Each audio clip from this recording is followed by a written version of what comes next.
when you do start figuring out what you think the solution is, build it and release it. Hey everyone, and welcome to RCA's new business culture podcast series. My name is Rob Arnold, founder of RCA. This podcast is all about learning from those in business who have shaped world-class business cultures, how they did it, and what they faced along the way in building these great cultures. We look forward to sharing their insights, tips, and tricks with you.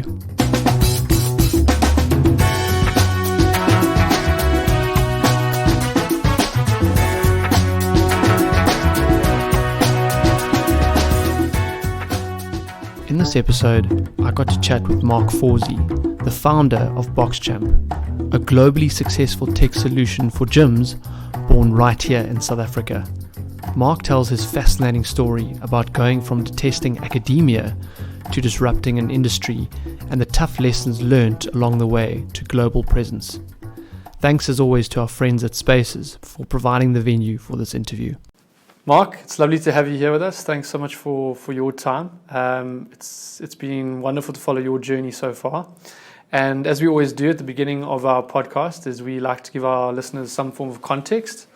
In other words, what your journey has been up until now. So, in your own words, give us the shortened version of your journey. Thanks, Rob. Likewise, it's been awesome to follow your journey. But yeah, just to get into it. Grew up in Namibia, in Windhoek, matriculated there, came straight to varsity. Of all things, I studied a BCom accounts, or started studying a BCom accounts, and then moved into the marketing world. I was a terrible student, terrible academically, like I always left things to the last minute. I hated studying. I think I had a bit of ADD.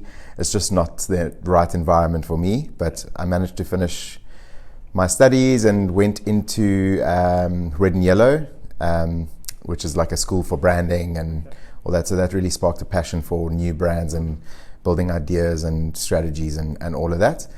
And then after that, still not really sure exactly what I wanted to do with my life. I worked in media for a little bit, it's media strategy, moved on to a brand called Boss Iced Tea, which was brand new at the time, which is a very quirky brand, which I really actually enjoyed my experience there and I learned a lot. After which I went into the world of finance and financial advisory, which went quite well for me for about 3 years, but it was never really the end game. I knew this wasn't like what I want to do. But yeah, from there, quite organically, I came across a little bit of a need, and it was a personal need. I did CrossFit, and I used to write all my workout scores in my logbook. And I thought there must be a better solution to this. Ended up not really planning to, but I chatted to a few people and my coach, and turns out there isn't really, at the time, there wasn't anything great that one could use to track their performances for CrossFit and so on. So at first I was like, this would be a very cool project to start with as a kind of a side thing and see how it goes. I'm passionate about the fitness industry. I'm quite a techie, like I love gadgets, I love apps and new technologies, and I've got quite a passion for that. And during the process of all my kind of research or homework that I was doing about it, I realized that it is actually a real need in the market. Launched our MVP in Boxchamp. It's called Boxchamp. Our MVP was just a workout tracking tool for CrossFit gyms. They're actually called CrossFit boxes, and that's why it's called Boxchamp. That's where the name comes from. Literally upon launch, chatting to customers and getting feedback. I was a one-man band at the time, and I was traveling the country, literally speaking to our clients, trying to get people on board. I realized that the real need was much more than a workout tracker. It was a business management tool for business owners who aren't inherently business people.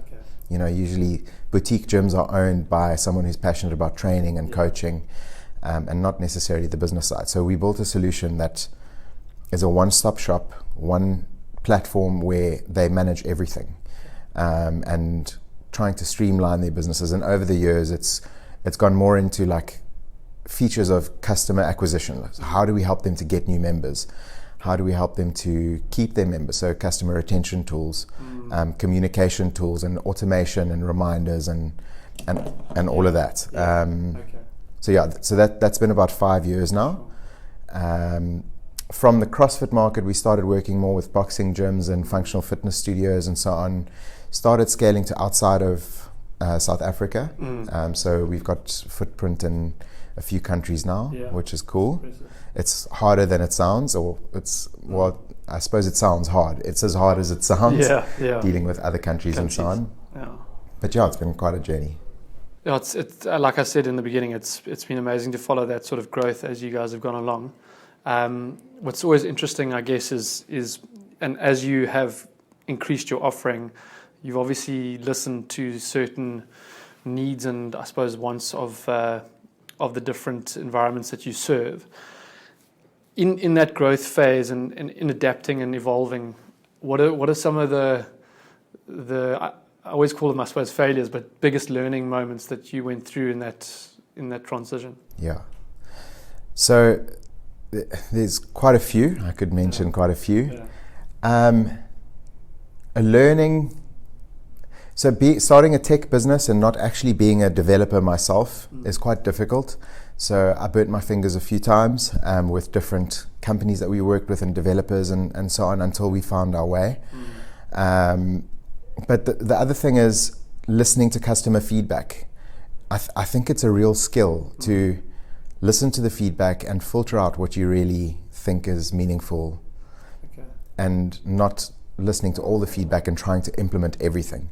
Because I think at the beginning, a real challenge was I wanted to make everyone happy. And you're a new business and you don't want to lose any clients. You want to make sure they're all loving your system. And every time you get feedback, you develop this feature or you develop this enhancement, which actually serves them specifically and might not serve the rest of your customers. So that's one thing. Not a failure, but an event that happened in I think it was the beginning of 2016.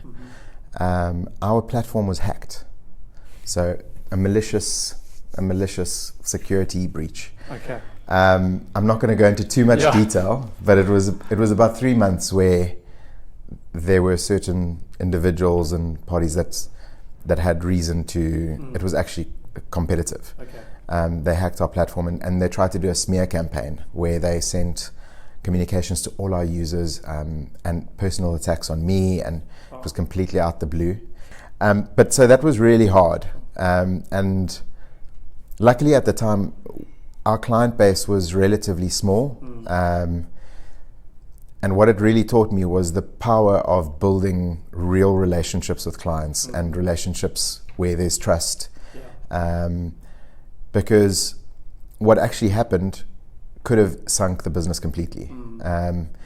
However, I had really strong relationships with the people that we work with, and they trusted me. And I think that made it. We didn't lose one client, and it was actually an ongoing thing for 3 months. So that taught me a big lesson of always making sure our customers are not just a number. They're real people. They're people that without them we wouldn't exist. So making sure that we've got a positive relationship and making sure that every interaction that we have with them is one of that is trustworthy, that the work we do is full of integrity, and that goes a long way. No matter through thick and thin. Which you mentioned just now that you were often on the road in the beginning, going out to see people. Can you tell us a little bit more about that and how you fostered those relationships early days? What were your sort of your key things that you followed to make that happen? So the getting on the road actually happened from 6 months before we even launched. So it was kind of, I had to make a decision, like, is this going to work or not? Not a decision. I had to learn whether it was going to work or not, and I had to speak to many people. And I have to give credit to some people that really helped to connect me to the right gym owners who really had good insights and influence and so on, which really helps a lot. But I would travel to Johannesburg and Durbs, rent a car, sleep on a mate's couch, and literally go from gym to gym, chatting with owners, finding out what they really need, not trying to sell them a product, but really just trying to find out what is missing that they need, and this is my idea, and what they think of it, and what if we did this and that, and that really helped to shape what we did going forward. It was also great because it built those relationships even before we launched.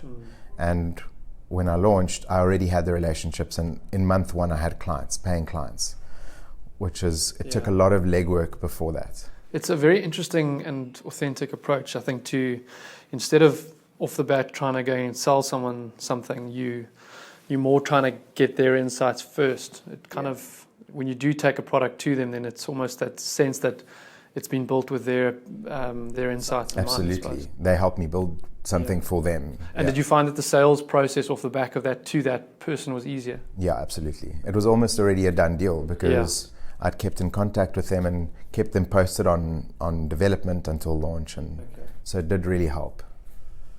Yeah, I think a lot of people are so, not, I suppose, impatient to get product to markets and try and get it out there, that we often try and forego that step. And I think the one thing we've learned is you can't fast track relationships. They take their fair share of time to build that connection with people. So it's for sure. But in the same breath, I think also what goes pretty much opposite to that. So never to miss that step. But when you do realize, or when you do start figuring out what you think the solution is, build it and release it. Because I think a lot of people, they chase perfection. They want to launch what they think is a perfect solution. So I would always say, like, go for speed rather than perfection.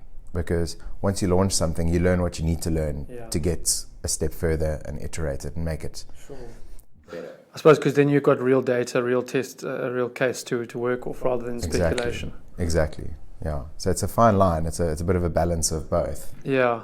And going into that phase now of growing and having started and built a minimal viable product and then sort of evolving it, and as you went into new territories, what were those challenges along those lines that you spoke of earlier? You mean in the new territories? Yeah, just as you started to expand and the challenges that came with that, can you give us some? So, trying to sell the product. Okay, so first of all, technically we had to learn how financial systems worked in the UK and in Europe, and those were our main target zones. Like UK it's English, it's the same time zone, so that's a no-brainer. Just learning how things work that side, how gym memberships work, what direct debit facilities they use, what card facilities, etc. So we had to do a fair bit of R&D and then integrating with those platforms. And then the hardest part is actually acquiring customers.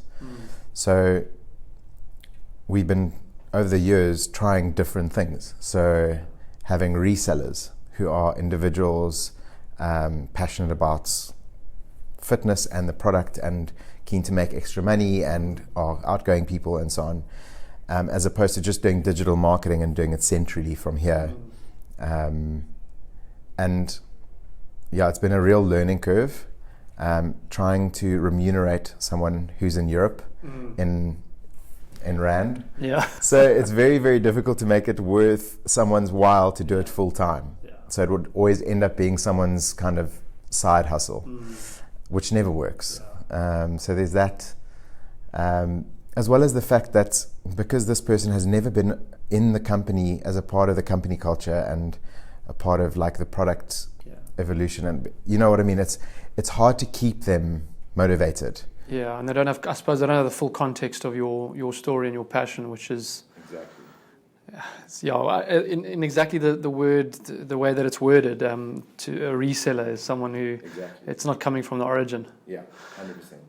How and I suppose there's a follow-on question to that. When you're trying to build a sales team and a sales process, in your guys' game, what have you found is the best approach to take? Because I think what you alluded to now, that element of knowing the full scale of the business, the passion, the context around it, how do you impart that on someone else? Because the hardest thing I think we both know is you can't do everything. Yeah, exactly. What has been your guys' strategy or your strategy to that? So It's funny you ask because I'm still trying to figure it out. We don't have a formula.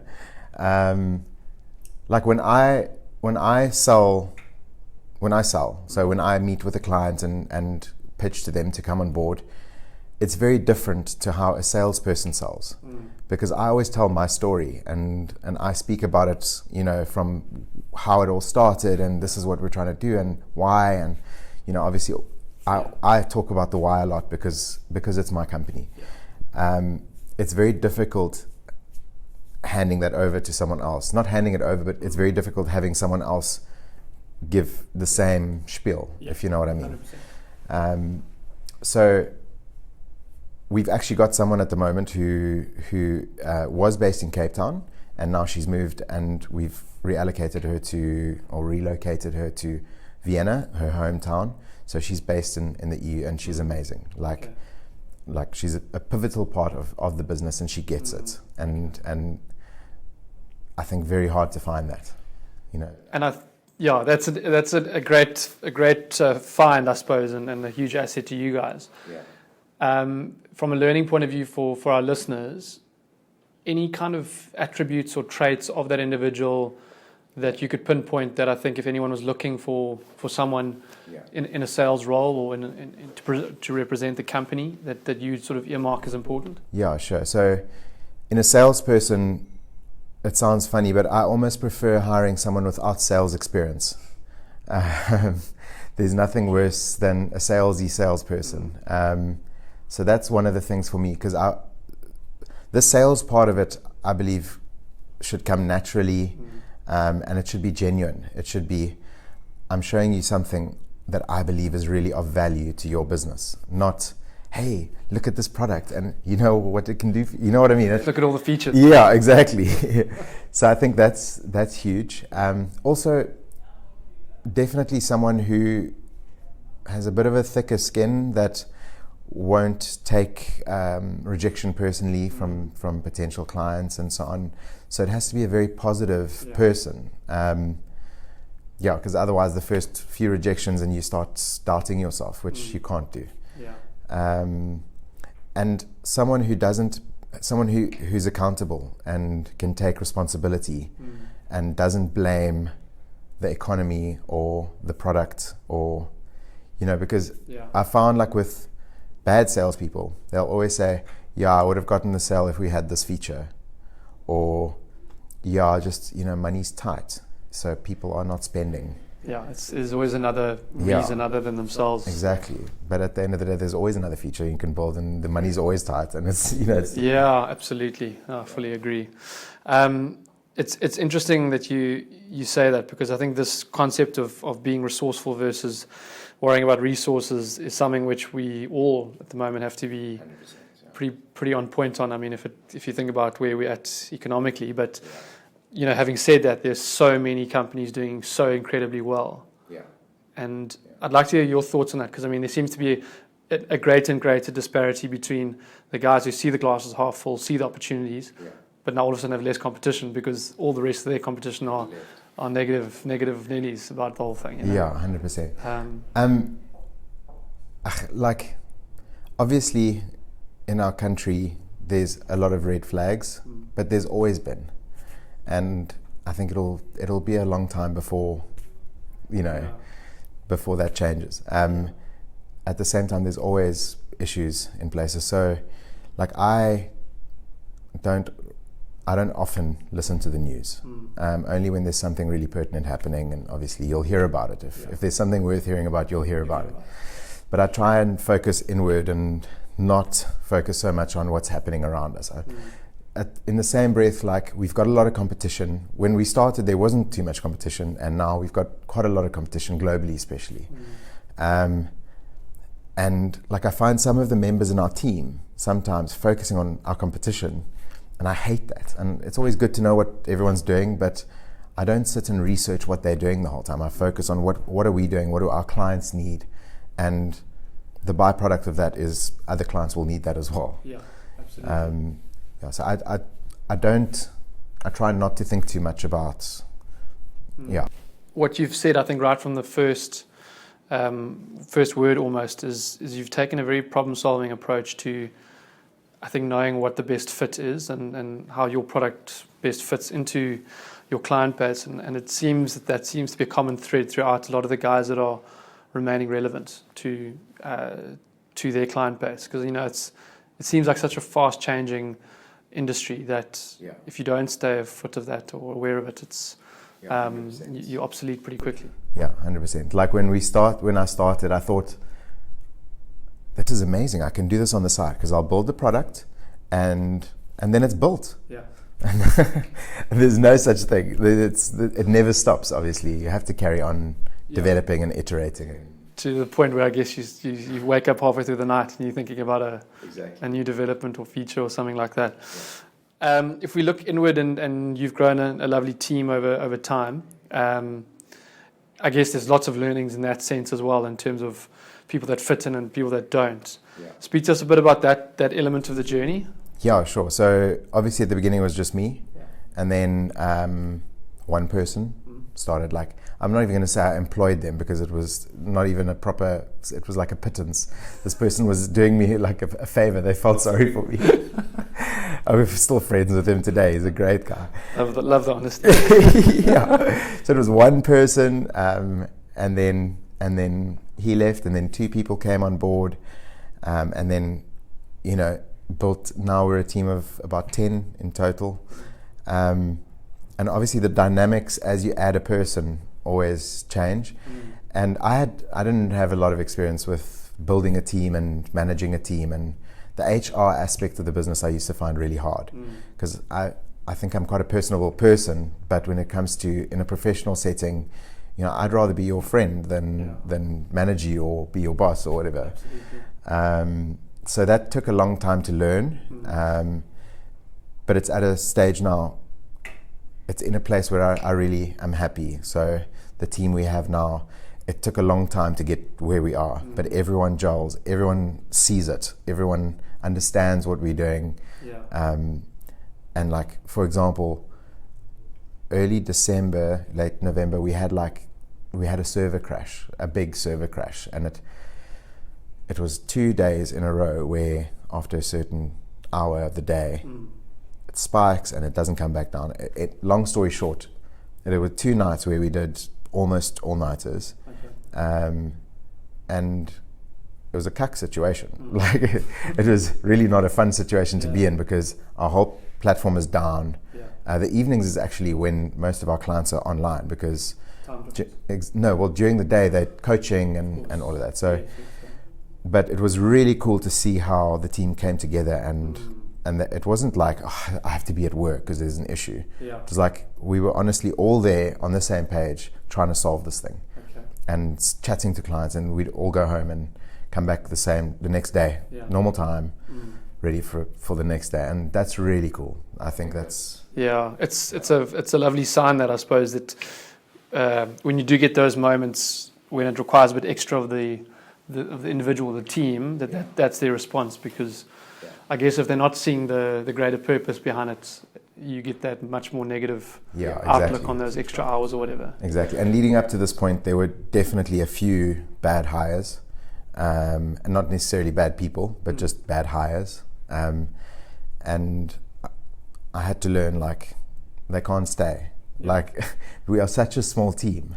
So one person with a bad attitude affects every single other person in the company, which affects the entire company and our growth and revenue.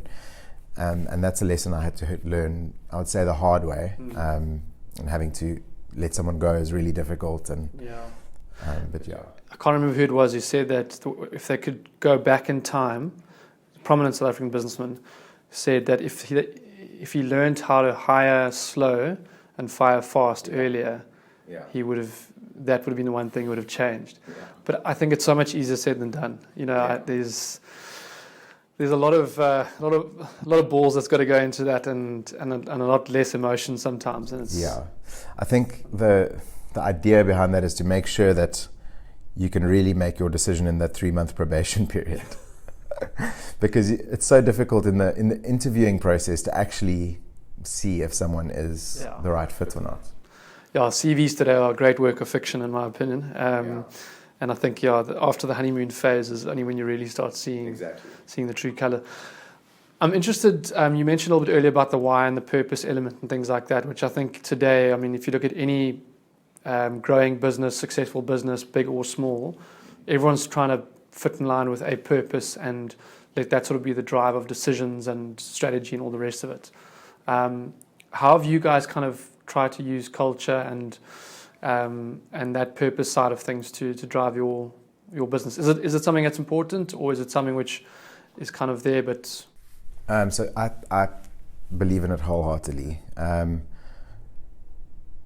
So our why, this is not word for word, but it's pretty much improving the lives of gym owners by minimizing the time they spend on admin and maximizing the time they spend with people. Okay, so that's kind of the premise of what we do. Awesome. So no matter what we do, it has to add to that. Yeah. Everyone in the company is a fitness enthusiast. So there was a stage where every single person who worked with us was a CrossFitter. Okay, even though we don't necessarily, it helps because they understand the environment. And now they're not necessarily all CrossFitters, but they all get it. As a company, we do almost once a week. We try and do it once a week, once every 2 weeks. A workout at one of our clients together, everyone, like lunchtime or first thing in the morning or straight after work. And it's always great because it keeps us kind of connected with that why, because we are usually the gym owner themselves will come and they'll coach that class. Yeah. So we'll arrange it with them, and before and afterwards we'll chat to them, and it really does create a cool vibe, and it helps us to bond as well. Yeah. As a team, and not just get to work and go home. Yeah. It's such a brilliant, I mean, I've got no doubt it's done in an incredibly authentic way, but I think it's such a great way of staying connected to your clients, but also showing them that, you know, you're in it with them kind of thing. I think a lot of people these days get comfortable in the ivory towers and, you know, removed from what's happening. So it's awesome that you guys are doing that. Moving on from where Boxchamp is now, I believe you've also started something new off the back of that. Yes. So a friend of mine, Tyron Lazaro, and myself started it. We started speaking about it about 3 years ago.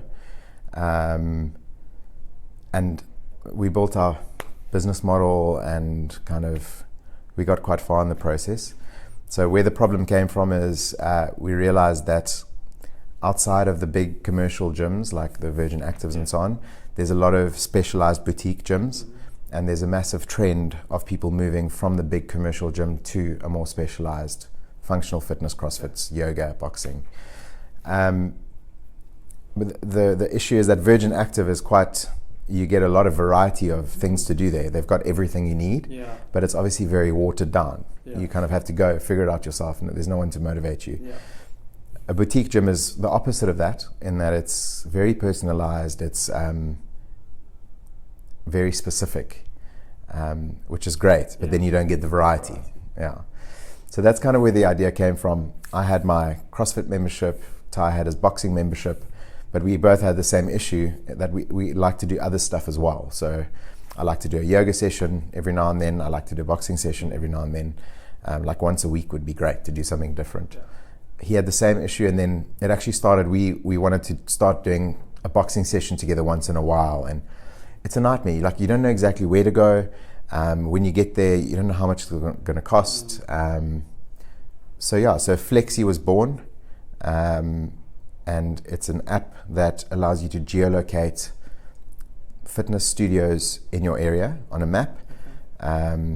You can see all the details about them, and when you go, it's simply a mobile payments platform where you scan the QR code and pay for your session on a pay-as-you-go basis, and every time you transact and buy a session, you get a percentage of that back into your Flexi wallet. So it's a loyalty program where that money that you earn from training you can spend back on more healthy activities. That's an amazing concept. It's completely disrupting, I think, the just that normal membership fixated on one kind of gym or one environment or one facility, which is really cool. I think kind of speaking to the needs of the people of the human being now who wants to, like you said, kind of be mobile and move around a bit. Exactly, and traveling people and And it's still early days for that. Yeah, so we only launched in November. Okay. So it was a long road to get funding. We needed capital to build the app and to roll it out. It's very different to BoxJam because BoxJam's B2B, and this is all of a sudden speaking directly to consumers.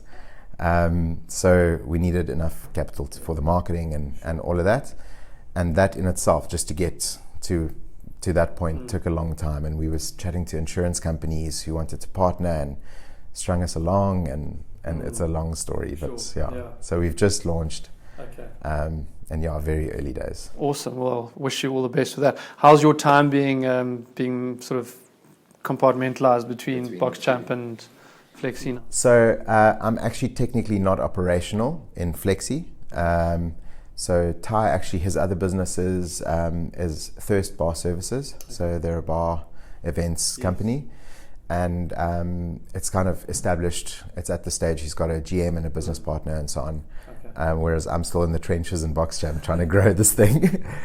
So he's kind of the operational man on the ground. I'm very much a strategic partner. But like practically I do get involved where I can. And I obviously have a few good connections in the fitness industry, so it's been helpful to get gyms on the network and so on. Leveraging those relationships you guys have you've built up and exactly. That's fantastic. As we look into the kind of the new year now, into 2020, and obviously a couple of goals or objectives that come with the year, where's Fawz going in 2020? So I think this is going to be a good year, a big year. I haven't told you about it yet, but early last year, so we've been developing BoxChamp for 5 years and obviously learned a hell of a lot along the way. And early last year, we took the decision to rebuild it.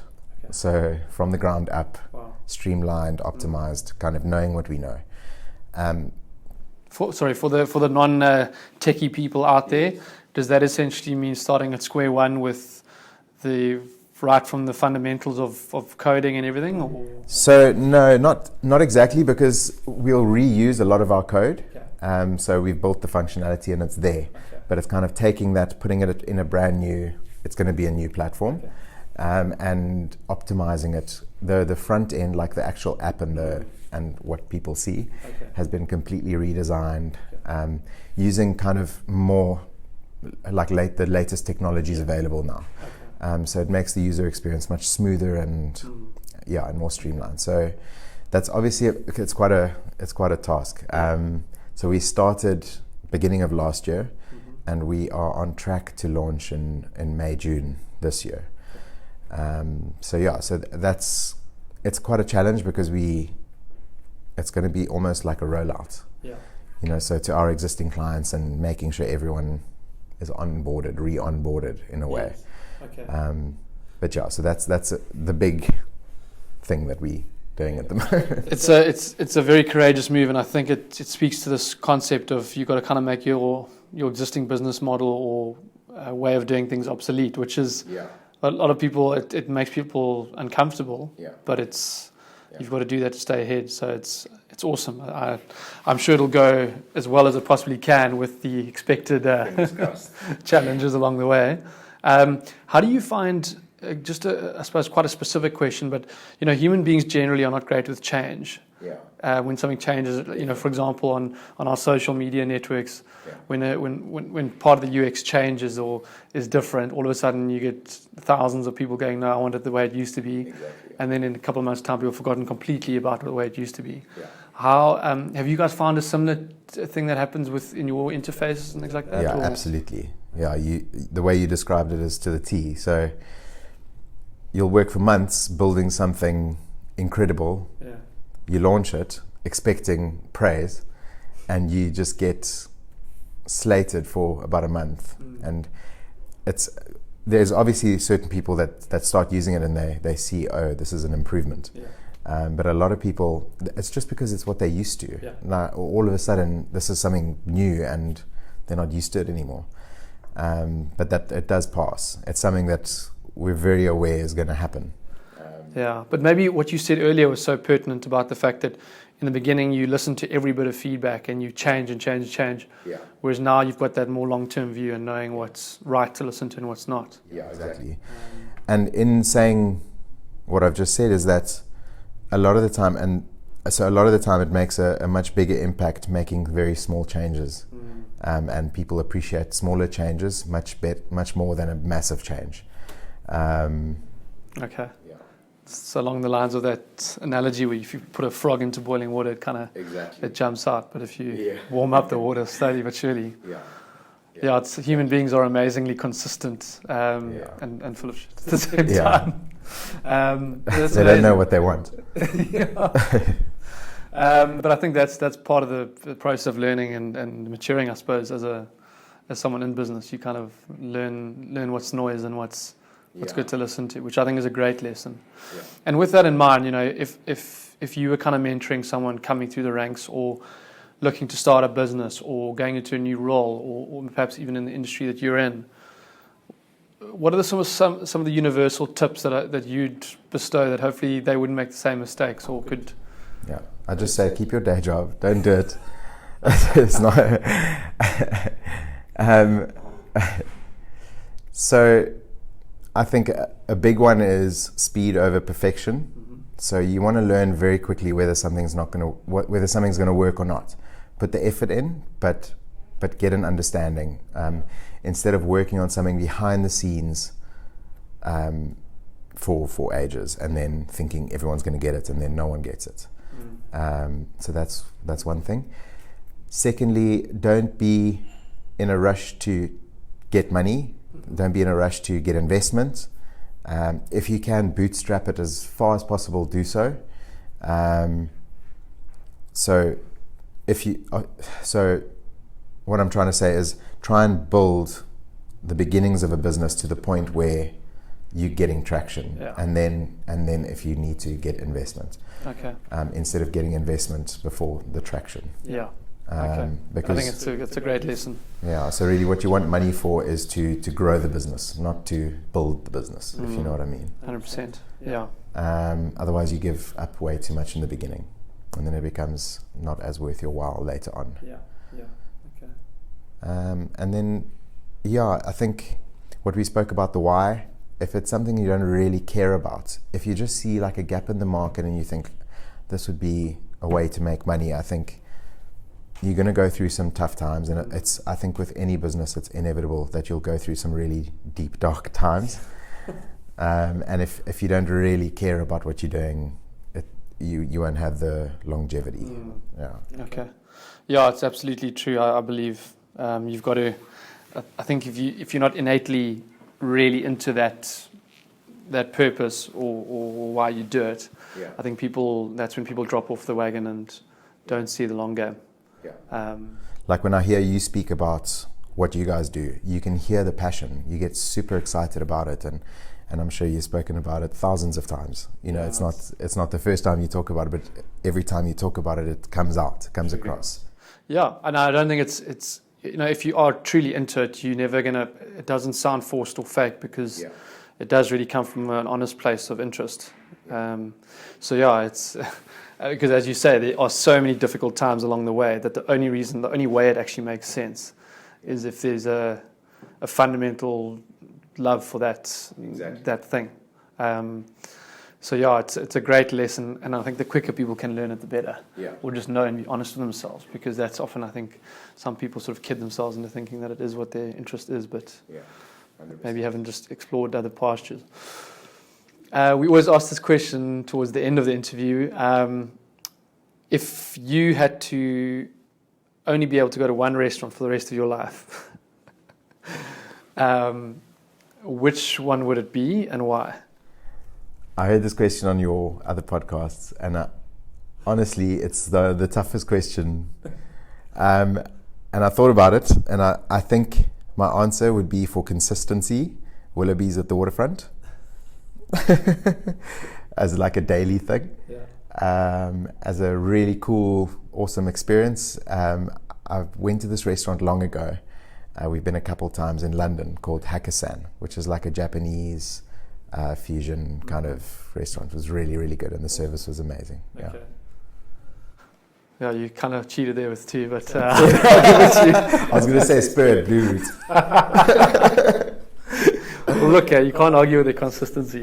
Yeah, exactly. If nothing else, they're pretty consistent. But Mark, yeah, thanks so much, man. I appreciate the time, and it truly has been so interesting to follow your guys' progression.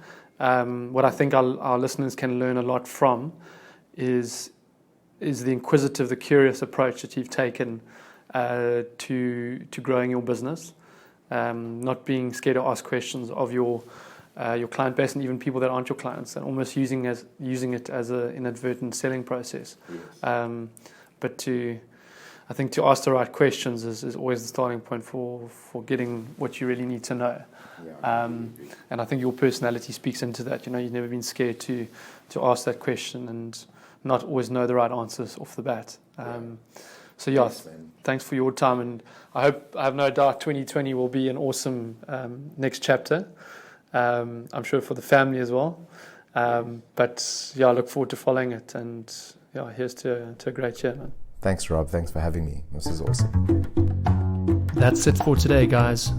If this episode brought you value, please do subscribe to the podcast series. And for more information on building your organizational culture, visit us at rcaconsulting.biz. We'll see you in the next episode.